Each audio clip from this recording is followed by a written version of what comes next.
Yu-Gi-Oh! From Scratch in its entirety, start to finish, runs for 19 hours, 16 minutes, and 7 seconds. That's a lot of content. When I was editing the final episode, I had to watch through most of this while I was taking notes down for the final statistics, and dude, I found myself laughing at just so many different moments that I had totally forgotten even existed. So I thought it would be a great idea to do a highlights and favorite moments compilation just so they're all in the same place. Obviously, with the entire series being 19 hours long, I have no idea how long this kind of video is going to be, so it might be split up into like 2 or 3 different parts if there is that many different bits. Either way, I hope you enjoy it. It's a really good way to sum up season 1 and get us excited for the season 2 that I am currently working on. So put your feet up, like the video, make sure you are subscribed to the channel to be there for the release of our fresh new journey, and enjoy the compilation.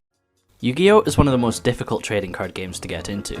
With over 10,000 different cards and so many different products to choose from, where do you even begin? Using a budget of just £30 a week, I set out to mould my own deck and climb the competitive ladder all the way to the European Championships. The challenge? All my cards have to be obtained through sealed official products. I'm not allowed to trade, I'm not allowed to buy cards individually, and instead have to rely on the cold, hard luck of the draw. You're watching Yu-Gi-Oh! From Scratch. The best place to start with Yu-Gi-Oh!, especially if you're on a budget, is to buy 3 of the same structure deck. Yeah, we got super polyed. Get super polyed again. Activate that effect. Banish everything. What the hell was I thinking? Rare, we got World Chalice, World Arc, and thank God. Guard Dragon, Agar Pain.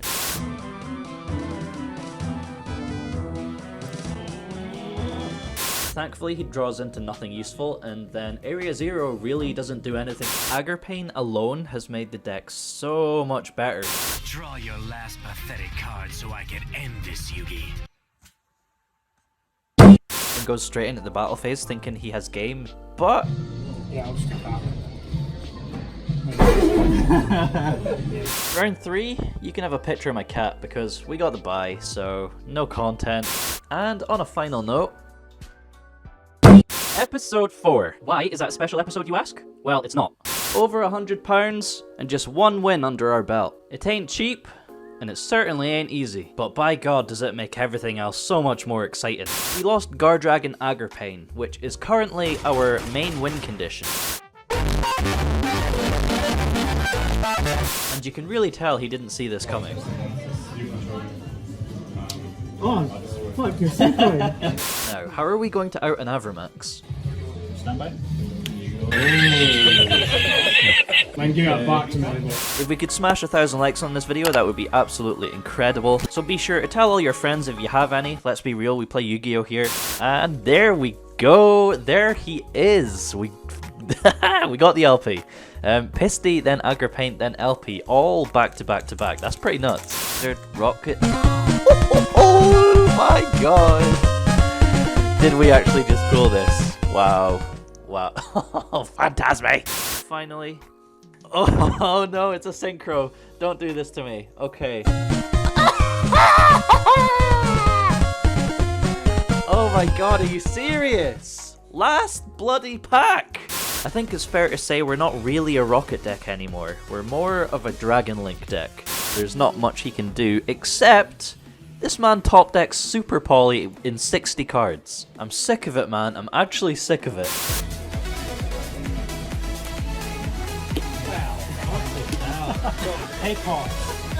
Game 3, we're going second again, and this time he ends on a pretty stacked board for higher standards with 1 negate. Episode 5 was a massive turning point in the series where we managed to grab LP, Borreload Savage, and Phantasme. Dinos, and we're made to go first, but we open a pretty sweet hand. Locked out of the extra deck for a turn. It's a good thing I opened Red MD. Never mind. World Championship 2014. Huh. I think we missed it. Oh, yo, I see the border. We got an ulti Harpy Channeler. Oh my God. Yes. No, this is far from optimal, but... Quick launch? Sure. Quick launch? Yeah. Quick launch? Okay.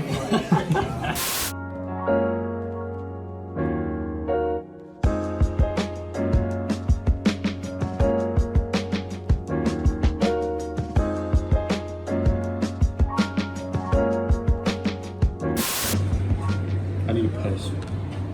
Right. Trickstar Bloom, Crossbreed Super... Dude, what the hell?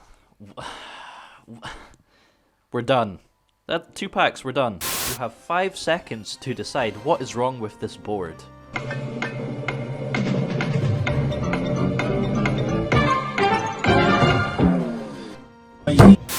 Quick launch. You got 15 minutes.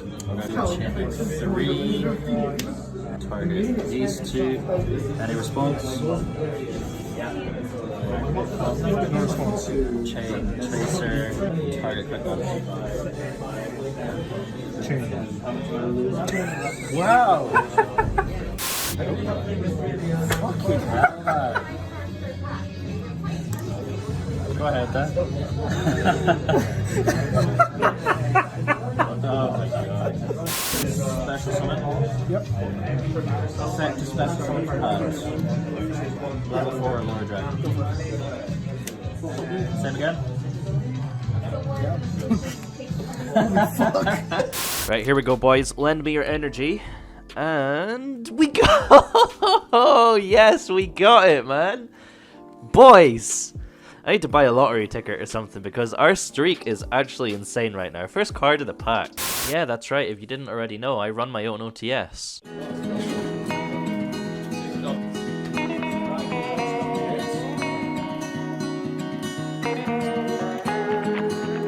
While I'm not allowed to sell OTS ultis or play in my own tournaments as a tournament organizer, I still just really enjoy giving other people a place to play. Revz is a lesbian. Just like the YouTube channel, it's built an amazing community and it's also a really good place to practice.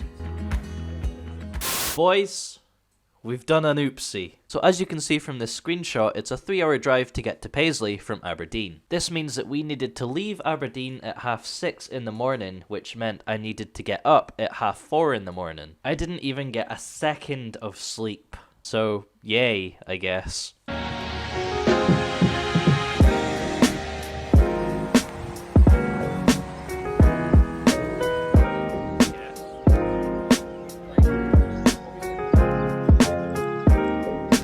Search for Ib starts now. She's probably the single most important card for the final build of our dragon deck. By netting us the advantage and resources we need to resolve a full guard dragon combo under no restrictions, she quite literally makes everything work by herself and earns the title of Deck Mommy. Thomas, who was watching, was convinced that Galactic Spiral Dragon restricts you to light and dark dragons. Event watching the light and dark dragons.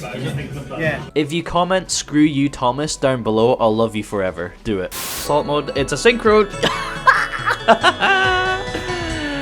Deck Mommy!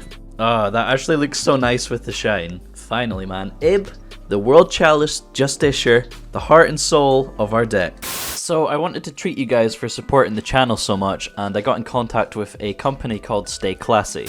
So we finally pulled Deck Mommy and can start making that transition from a go second deck to a go first build a board deck. This truly marks a huge turning point in the series, and from every episode after this, I'm pretty confident we'll be able to keep up with the competitive decks. Cue Mapura Beatdown. With no monks left, there's not really much he can do, so he just continues to attack with 600. 4 turns in a row. Yeah, because and if you Mapura beat down. Mapura beat down. Yeah, get it out, Morrison. search buttons. Mapura beat down. Pass. That's the kind of energy we want 2020 to be all about, so you know exactly what to do. And our playstyle is going to change completely from this point forward. New year, new deck, yay!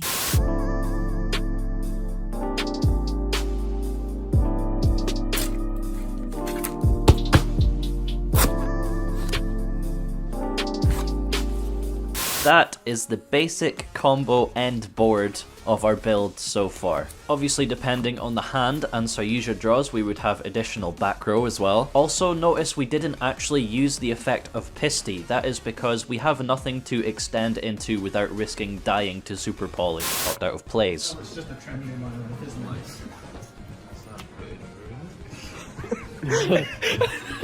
We just unlocked YouTube channel memberships, which is basically another way for you to Give me your fucking money!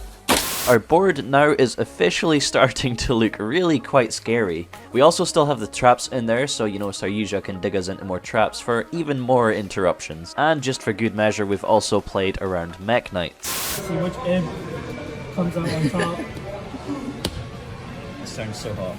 Wow, you're dead. I'm dead. Yeah. I'm dead, he says. He starts by normal summoning a Scorpio and activating its effect, which we drop the Ash Blossom on. And bless his sweet little soul, that was the end of his turn. So we comboed off and put him out of his misery. 2-0. As of editing right now, we've just hit 14,000 subscribers, which is actually insane. I don't actually have a goal for 2020 in terms of subscribers. It's really hard to gauge what's actually possible in our community, so I'm going to be conservative and aim for 20,000. Mandarin. Oh, boys! Can we get some happy rocket noises in the chat, boys?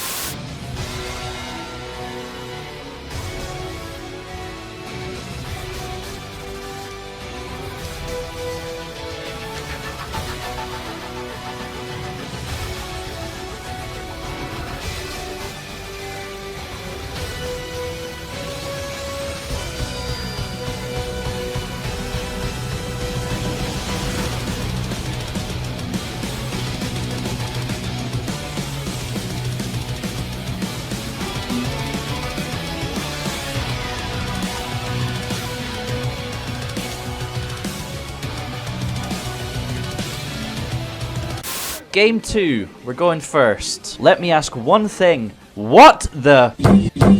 well, I guess it's true what they say. All good things have to come to an end, and our kill streak was stopped at 7. On the bright side though, we have achieved our January goal. Our win ratio is finally positive. We've come so far since the beginning 3 months ago.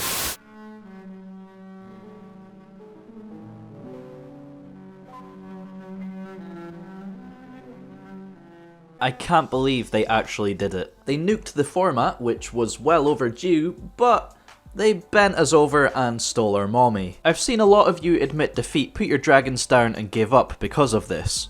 But not me. Boys, we got to get revenge. We ain't quitters over here, and as long as we still have LP, we've got some damage to do. The deck is not dead, and I'm going to show you how. So what are we going to do now that we've lost our mommy? Sadly, it's not quite as simple as asking the police to find her. She's gone, guys, okay? Gone. Instead, we have to take a step back and look at what she actually brought to the table. Ib was an engine that would get us from our starting plays to guard dragging combos. What that means is we still have all the pieces that form our end board. We just need to now find a new way to actually get to those pieces. One card that does this and is now more important than ever for the deck is Starliege Seaford. The issue there is we need 3 and it's very hard to get. Another good option is Crystron Halki Fibrax, also known as Needle Fiber. Again, we run into an issue because it's not out until March. So the actual solution that we're going to be using is a Crusadia engine. It's definitely a lot less efficient than Deck Mommy ever was, but with any Crusadia card and any extender, we can get to Yugioh and make our combos from there. I want to give you a quick demonstration of the Crusadia engine for those who may not be familiar. Like I said, any Crusadia card and any extender gets you to Yugioh, and here's how. So we're going to start by normal summoning Crusadia Maximus and linking it into Magius. After that, you're going to want to use your extender to special summon to the zone Magius points to, which will trigger its effect to search for Crusadia Draco. Now you're using your 2 monsters on the board as material, you're going to link summon Crusadia Spatha to the extra monster zone. Spatha also has a downwards arrow, so you're going to special summon Draco to her zone and activate Draco's effect to add back any Crusadia cards to the hand. So adding back our normal summoned Maximus, we then want to link Draco into LP and activate the effect of Spatha on summon, which changes the zones of LP. The rest is pretty straightforward. LP summons Red MD from the deck, then Red MD summons any dragon from the graveyard, and there is your Yugioh, draw 4. From here the combo kind of depends on what you have in your hand and what you draw off Yugioh, but as long as you can get another level 4 dragon on the board, like through Yugioh's effect for example, link it to Pisty and you can pop off from there. Draco adding a Crusadia card back to the hand is actually really good for card advantage because you can just shuffle it back with Yugioh if you don't need it. But that is what I meant by the Crusadia engine, that's how it works, and yeah, we kind of need to pull Magius at some point before the regional. I don't think you understand how much your contributions help out the channel. We've taken what was quite literally one of the worst video making setups ever and turned it into something actually decent. Originally, I was kind of wanting the channel to sort of pay for itself and upgrade incrementally, but you guys have shown the series so much support and the channel's grown so quickly that I decided it was worth the risk to just go balls deep, sell my Nintendo Switch, and with the help of a couple months of Patreon, invest in a totally new setup. Like I said before, the next episode is the regional, so if we don't pull Magius, well, to put it bluntly, we're fucked. So bless up for Papa Revs, let's do this. Which brings us to the final pack of today's episode. Please, cross your fingers or do something, save me. Okay, here we go. we have Transfamiliar, Background Dragon, Waken the Dragon, Psychic Ace, Overheat, Sim, Tabler, Altergeist Link, Worldlands, Nessie, and what the hell is that? Whoa! Oh my god. Okay, so I've never seen this before in these tins. I've seen no name misprints, but I've never seen a double name misprint. Oh my god. This must be so rare, man. I'm so happy that this is on camera. Wow. So that's what we have to deal with, while also missing an LP Pisty and Borrelsword. We top deck Pancratops for turn, which is actually perfect in this situation, but this is where the confusion of VFD comes in. So for some reason, I always thought that Calamities negated the effects of monsters with the attribute that was called. Turns out I'm big dum dum, and that's not actually the case. It only prevents activations of effects, meaning effects that have already activated will still resolve. So what I'm saying is the correct play here is to summon Pancratops and just shotgun its effect, targeting Calamities. I think Walker also believes it works this way because he tries to force out my Pancratops with his Pancratops and then declares Earth in response to mine. Read the fucking card, idiot! We're blessed with a second chance to learn from our mistakes because he ends on a board of just Calamities and we open Pancratops again. Doing things correctly this time, I destroy his Calamities with Pancratops. Combo. Borrelsword ban. Today is the day. To earn our place at the European Championship, we first have to top a regional event. So that's exactly what we're going to do in this episode. We're going to take our dragons down to the Falkirk Regional, rain fire, and burn them all. In the series so far, we've learned that it's very important to get a good sleep in order to play well, so thanks to the contributions of our Patreons and channel members, we could afford to head over the night before and spend the night at a cheap hotel in order to maximize our potential. Your contributions are much appreciated and, like I said, are actually directly boosting the performance of our deck at these events. So it's not just me playing the tournament, it's all of us. Today is our last chance to get Crusadia Magius. The power and playstyle of our deck literally depends on what we pull today, so cross your goddamn fingers. So on to the second last pack of sadness here. We've got Beast Magic Attack, another Cybernetic Overflow, Limit Code, Nightmare, Struggle Snuggle, Mamimaki, we have a big frog picking his nose, Bookstone, Thunder Dragon Colossus. Oh, we've been saved! Yes! Dude! Thank God. So in episode 17 I showed you how the Crusadia engine works, and that's the engine we're going to be using now that we have Magius, but I didn't make clear what the end board was. The goal is to be able to make a board of Spheres, Savage, and Hope Harbinger every time we go first. To make that happen, we need our deck to be super consistent, and for an engine requiring any Crusadia card in any extender, I felt like we were missing something. Originally, I was only playing about 5 Crusadia cards in the deck, which netted us a 50% chance of seeing one in our opening hand. After messing around with the probability calculator, it turns out that with 9 Crusadia cards, there's a 75% chance of opening one. So by cutting a few bricks and sticking in some extra Crusadia cards that we've pulled, the consistency has pretty much skyrocketed, and I feel we fixed the deck. But it's time. It's been a proper roller coaster up until this point. They took our Agar Pain, they took our deck mommy, but still here we are. It's one thing to say our deck will never die. It's now time to prove it. Ladies and gentlemen, let's do this. He flips Magic Cylinder. Man, it takes me back to episode 1. Thankfully, we still had enough damage on board for OTK, so round 1 goes to us. Round 2, we actually end up against one of our own Aberdeen boys down at table 1. It's a real shame because, you know, coming out of it, one of us has to lose, and that could cost you the whole tournament. That has me worried because Walker is a very good player, and you guys know him as the boy from episode 2 or 3 that used the menu as the playmat, so you won't be surprised he's playing salad. Like I said, attacking over Pisty with Phantasme puts him in the lead, but I don't think he realizes how much time is left on the clock. Literally, because there's no timer, he's still worrying about Goliath, so he swings Bufferlo into Goliath. I actually can't believe it. Obviously he's trying to draw through his deck for an out, but it's way too risky, because 20 seconds later into his main phase 2, Yugioh players, best time on the round. That's another win to us. Sorry Walker, I love you. So round 3, we lose the 3rd die roll in a row. Wow, Snake Eyes. The first thing he does, you can't actually see it because it's just off camera, but he activates Super Poly, or attempts to activate Super Poly. Because we only end on 1 dark, there's nothing you can Super Poly using our board. Oh, how the mighty has fallen. Remember when Super Poly used to be the bane of our existence in the early episodes? Ah, it feels good to not care about that anymore. In his standby phase, I activate the effect of spheres, bouncing Ravine back to my hand to summon Goliath from the deck. There's literally nothing he can do because if he tries to attack over it, Harbinger just redirects the attack. So a very convincing win to us. Round 4. Before the round starts, we get hit with a deck check. You what? Oh, right, okay.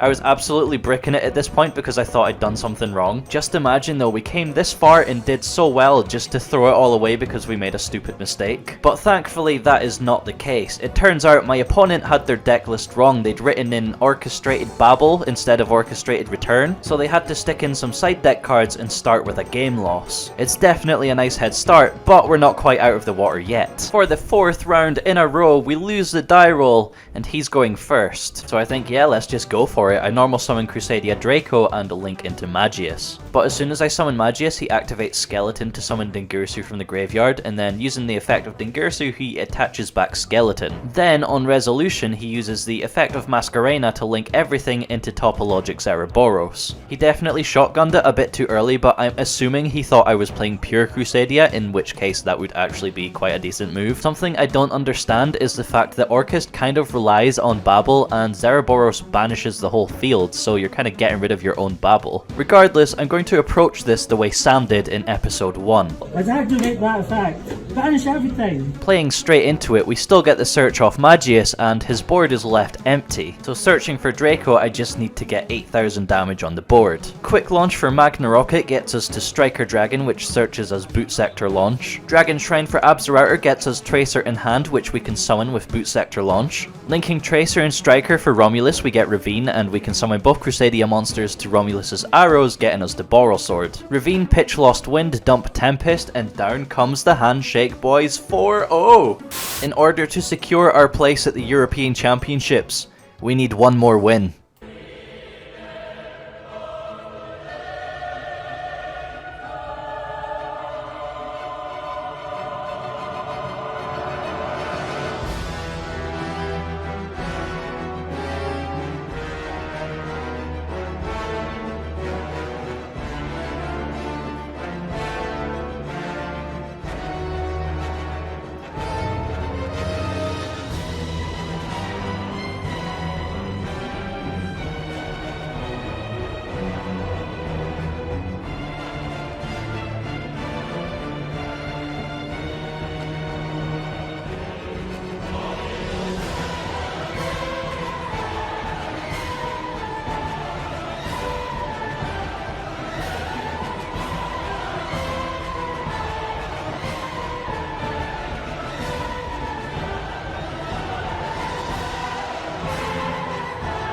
Dude, we've actually been blessed. It's just meant to be. We actually finally won a die roll and we were able to make, like, the sickest board today. Set Called by the Grave and set Solemn Strike, by the way. There's absolutely no chance he's playing through this. I'm not lying when I say it's meant to be. He gets to a decent board of Plasma and Sunriser, but crumbles to the 4 words hero players hate to hear. End of main phase. He does still manage to use Miracle Fusion to get our absolute 0, so that's something for me to play around. But with a good hand and no real interruption, it's no problem at all. Down comes the handshake as we secure our spot at the European Championships. We actually bloody did it. Round 6 we played against Spiral, but the boy didn't want to be recorded, which is fair enough. My brain was fried at this point and I basically threw the game in multiple ways. So we ended up 2nd place with a 5-1 record. I hope you're proud of me, boys. We did it for Deck Mommy. So plugging all of today's results into the win-lose ratio, we've actually smashed it. It could have very easily went the other way, but RevzCards 2020, baby.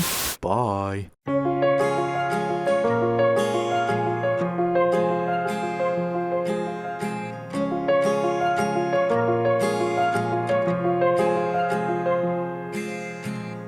Gravel road, I've been asked to slow down. Fireplace, do you know how?